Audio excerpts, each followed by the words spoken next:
अगर कैलाश मानसरोवर यात्रा के लिए सिर्फ आपने एक डिसीजन गलत ले लिया तो या तो आपके 2 से 3 लाख रुपए वेस्ट हो सकते हैं या फिर आप यात्रा ही कंप्लीट नहीं कर पाएंगे।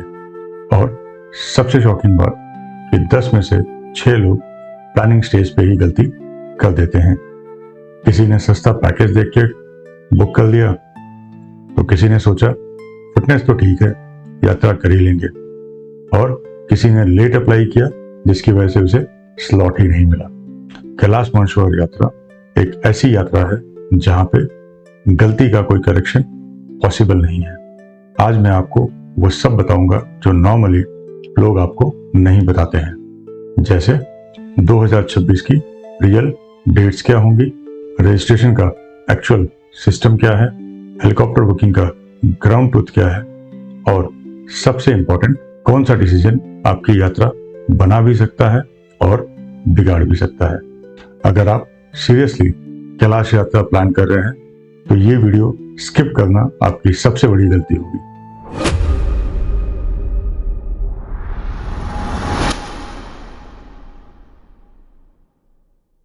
नमस्कार, मैं आशुतोष शर्मा, डायरेक्टर आशीर्वाद हॉलिडेज। हम हमेशा से एक सिंपल बात को मानते हैं कि एक इन्फॉर्म ट्रैवलर अपनी जर्नी को ज्यादा बेहतर तरीके से प्लान करता है। इसीलिए हम कहते हैं जाने से पहले जाने, नो बिफोर यू गो। और कैलाश मानसरोवर जैसी यात्रा के लिए ये सिर्फ एक लाइन नहीं, जरूरत बन जाती है। इसीलिए आज हम कैलाश मानसरोवर यात्रा 2026 को पूरी क्लैरिटी के साथ ब्रेक डाउन करेंगे ताकि आप कोई भी डिसीजन अंधेरे में ना लें। कैलाश मानसरोवर सिर्फ एक ट्रिप नहीं है। कैलाश मानसरोवर को अक्सर लोग एक ट्रैवल डेस्टिनेशन की तरह ट्रीट करते हैं, लेकिन ग्राउंड रियलिटी कुछ और है। ये एक ऐसी जगह है जहां पे ऑक्सीजन 40% तक कम होता है, वेदर हर घंटे बदल सकता है और आपकी बॉडी अनप्रेडिक्टेबल तरीके से रिएक्ट कर सकती है। और सबसे इंपॉर्टेंट, यहाँ आपका ईगो काम नहीं करता, यहाँ सिर्फ आपकी प्रिपरेशन काम करती है। अगर आप सोच रहे हैं मैं नॉर्मल ट्रैक कर लेता हूँ, ये भी हो जाएगा, तो फ्रेंड्स कैलाश उस कैटेगरी में नहीं आता है। इस यात्रा को कंफर्टेबल प्लान नहीं, कंट्रोल्ड रिस्क जर्नी समझ के प्लान करना चाहिए। 2026 में कैलाश मानसरोवर यात्रा की डेट्स कौन सी हैं? लोग यहीं पे गलती करते हैं।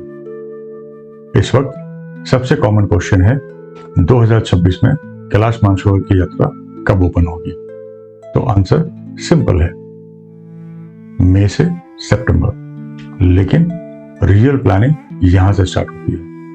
अगर आप मई से जुलाई वाला बैच प्रेफर करते हैं तो रिमेंबर, इस समय क्राउड सबसे ज्यादा होता है बट वेदर कंडीशन आपको स्टेबल मिलेगी। लेकिन अगर आप अगस्त में प्लान कर रहे हैं तो ये टाइम जो है वो बैलेंस होता है, क्राउड भी कंट्रोल होता है और वेदर भी आपको जो है सुटेबल वेदर आपको मिलता है। लेकिन अगर आप सितंबर में टुवर्ड्स द एंड ऑफ यात्रा प्लान करते हैं तो ये थोड़ा सा रिस्की हो जाता है। लेकिन यहाँ एक हिडन प्रॉब्लम है, लोग डेट देख के बुकिंग करते हैं, वेदर पैटर्न को नहीं समझते। और एक इंपॉर्टेंट चीज, गवर्नमेंट की डेट्स फिक्स होती हैं बट नेपाल रूट फ्लेक्सिबल होता है। इसलिए अगर आप फ्लेक्सिबल नहीं है तो आपको प्रॉब्लम आएगी। यहाँ मैं आपको एक टिप, प्रैक्टिकल टिप देना चाहूंगा रिगार्डिंग बुकिंग, कि आपको अपनी यात्रा मार्च अप्रैल तक बुक कर लेनी चाहिए। इस पूरी यात्रा में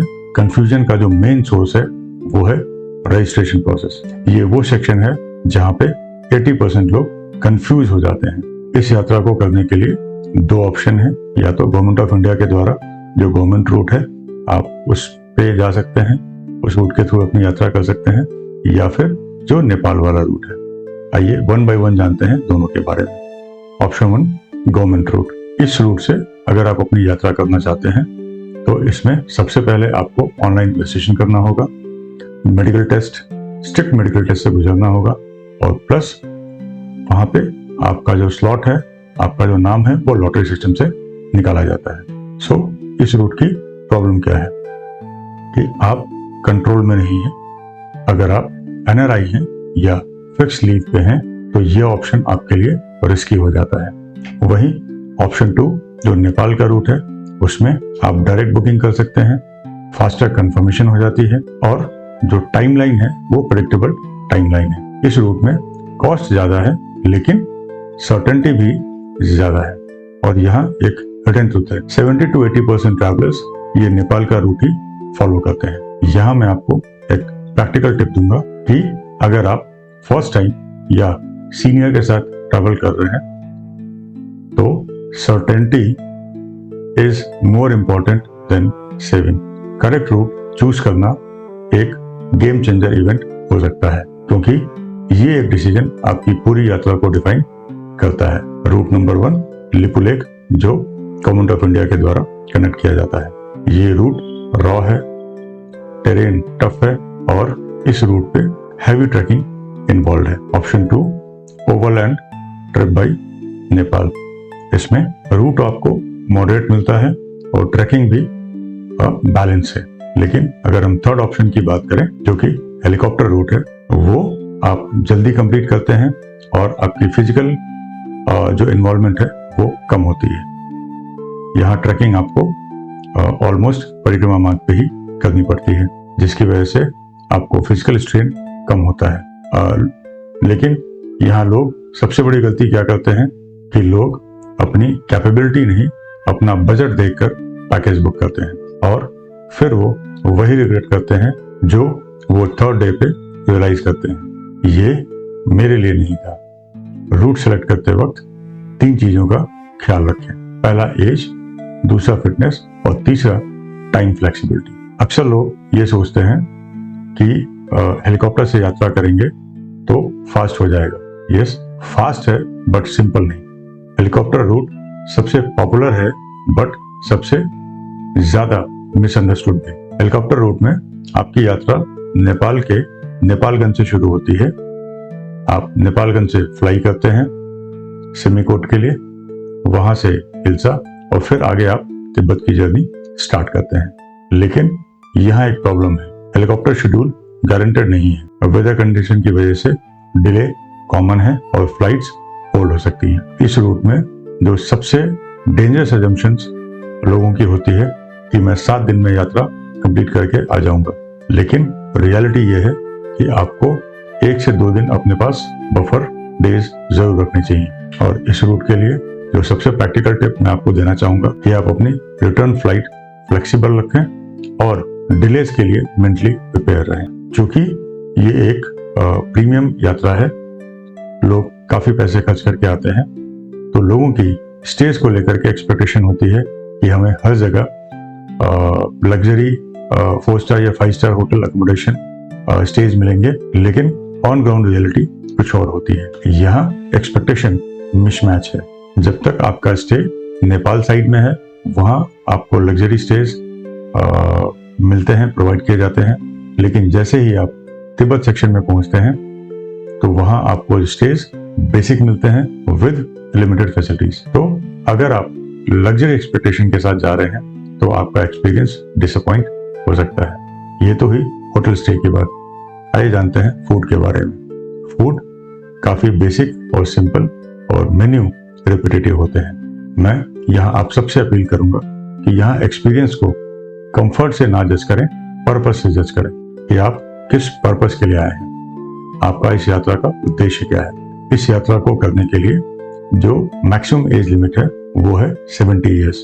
अगर आप बियॉन्ड 70 ईयर्स हैं तो आप ये यात्रा नहीं कर सकते हैं। तो अगर आप सीनियर सिटीजन हैं तो यहाँ पे मैं आपको ऑनेस्टली कुछ ट्रुथ बताऊंगा जिसके बेसिस पे आप अपनी यात्रा का डिसीजन लें। वीडियो का ये सेक्शन सीनियर सिटीजन के लिए सबसे इंपॉर्टेंट है। इस पूरी यात्रा की डिफिकल्टी लेवल को अगर मैं 1 to 10 के स्केल पे रेट करूं तो यहाँ डिफिकल्टी लेवल जो है वो अप्रोक्सीमेटली 7.5 के आसपास मैं रेट करूंगा। इसलिए सवाल यहाँ ये नहीं है कि क्या मैं जा सकता हूँ, सवाल ये है कि मैं सेफली कैसे जा सकता हूँ। तो अगर आप सीनियर सिटीजन हैं इसलिए आपको रेगुलर बेसिस पे अपना बीपी, शुगर और हार्ट रेट मॉनिटर करते रहना चाहिए। अगर इस रूट की रियलिटी बताऊं तो इस रूट पे 60+ एज वाले लोग आराम से यात्रा करते हैं, but with proper planning and preparation. इस पूरी यात्रा में आपको सिर्फ 2 ही प्रॉब्लम होती है, एल्टीट्यूड सिकनेस और दूसरा ऑक्सीजन ड्रॉप। तो आप अपने आप को इन चीजों के लिए प्रिपेयर करें यात्रा पे निकलने से पहले। और ड्यूरिंग द यात्रा आपको जहां भी टाइम मिलता है आप अपने आप को एक्लिमेटाइज करें, वेदर कंडीशन के साथ अपनी बॉडी को मैच करें, ताकि आपकी बॉडी जो है वो प्रॉपर तरीके से रिएक्ट एंड रेस्पॉन्ड कर सके। तो अगर आप इस यात्रा पे निकल रहे हैं तो मैं आपको एक सिंसियर एडवाइस दूंगा कि आप अपनी walking practice plus breathing exercise यात्रा पे निकलने से 30 से 35 दिन पहले शुरू कर दें। इस यात्रा में लोगों का सबसे बड़ा कंसर्न होता है budget, the real numbers. Let's be very honest. Number 1, government route जो अप्रोक्सीमेटली 2 लाख के आसपास कॉस्ट करता है, बट वही अगर आप नेपाल के रूट को लेते हैं जो ओवरलैंड ऑप्शन है, वो आपको कॉस्ट करता है तकरीबन 2.5 से 3 लाख रुपए के आसपास। तो आपके ऑपरेटर के पैकेज कॉस्ट है, लेकिन हिडन कॉस्ट आपके यहाँ आते हैं। लाइक आप कुछ वहाँ गियर परचेज करते हैं, ट्रैकिंग गियर्स या कोल्ड वेदर को मीटअप करने के लिए, उसकी कॉस्ट लगभग आपकी 10 से 20 हज़ार के आसपास आती है इंडियन करेंसी में। आपका ट्रैवल इंश्योरेंस जो ऑपरेटर आपके नहीं कवर करते हैं वो आपको खुद बेयर करना होता है। आपका इमरजेंसी इवैक्यूएशन के प्लान्स अगर कुछ ऐसा होता है तो उसके एक्सपेंडिचर आपको खुद बेयर करने होते हैं। परिक्रमा मार्ग पे अगर आप पैदल चल रहे हैं, आप अपना सामान खुद कैरी कर रहे हैं, कोई इशू नहीं। लेकिन अगर आप पोर्टर लेते हैं आपका लगेज कैरी करने के लिए, या फिर आप पोनी लेते हैं यात्रा को कंप्लीट करने के लिए परिक्रमा मार्ग पे, तो इन दोनों की कॉस्ट आपकी अलग आती है। तो ये सारे जो हिडन चार्जेस होते हैं इसको कवर करने के लिए आप अप्रोक्सीमेटली 40,000 to 50,000 का एक बफर बजट लेकर के चल सकते हैं पर पर्सन के हिसाब से। इसीलिए कहते हैं कि जब आप अपना पैकेज फाइनल कर रहे हैं तो ये गलती ना करें कि सबसे सस्ता पैकेज कौन दे रहा है। मार्केट में कुछ ऐसे ऑपरेटर्स हैं जो आपकी ये बेसिक नीड्स लाइक गियर के चार्जेस, आपके पोर्टर के चार्जेस, आपके पोनी के चार्जेस वो इंक्लूड करके रखते हैं। तो जब भी आप अपनी यात्रा प्लान कर रहे हैं तो don't look for the cheapest option कि सबसे सस्ता कौन दे रहा है। आप ये देखिए कि किसने मैक्सिमम चीजें कवर की हुई हैं। इसीलिए इस यात्रा पे ऑपरेटर की क्वालिटी को कॉम्प्रोमाइज करना सबसे महंगा डिसीजन होता है। अब तक आपने सब समझ लिया, लेकिन एक मिस्टेक ऐसी है जो सबसे ज्यादा लोग करते हैं, प्लानिंग को लाइटली लेना। लोग क्या सोचते हैं, हो जाएगा, देख लेंगे, मैनेज कर लेंगे। रियलिटी क्या है, कैलाश मैनेज नहीं होता, कैलाश प्रिपेयर होता है। इसलिए अगर आप कैलाश मानसरोवर यात्रा 2026 में प्लान कर रहे हैं तो डिस्क्रिप्शन में हमने अपना व्हाट्सएप नंबर दिया हुआ है, आप उस नंबर पे हमें कनेक्ट कर सकते हैं। आप हमें व्हाट्सएप कीजिए कैलाश मानसरोवर यात्रा 2026। आप पैकेज लें या ना लें, लेकिन पहले क्लैरिटी लें, क्योंकि ये यात्रा सिर्फ पैसे से नहीं सही डिसीजन से कंप्लीट होती है। आज के वीडियो से अगर आपको थोड़ी सी भी क्लैरिटी मिली हो तो इसे शेयर जरूर करें। हो सकता है आपकी वजह से किसी और की यात्रा सही डायरेक्शन में प्लान हो जाए। चैनल को सब्सक्राइब जरूर करें, क्योंकि हम ऐसे ही practical and ground level information लेकर आते रहते हैं, ताकि आप हर जर्नी जाने से पहले जाने के साथ प्लान कर सकें। और अगर आपके मन में कोई भी सवाल है तो कमेंट जरूर करें, मैं पर्सनली उन्हें एड्रेस करने की कोशिश करता हूं। मिलते हैं अगली वीडियो में एक नए डेस्टिनेशन, एक नए पर्सपेक्टिव के साथ। तब तक अपना ध्यान रखें, फिट रहें। जय शंभू, जय हिंद।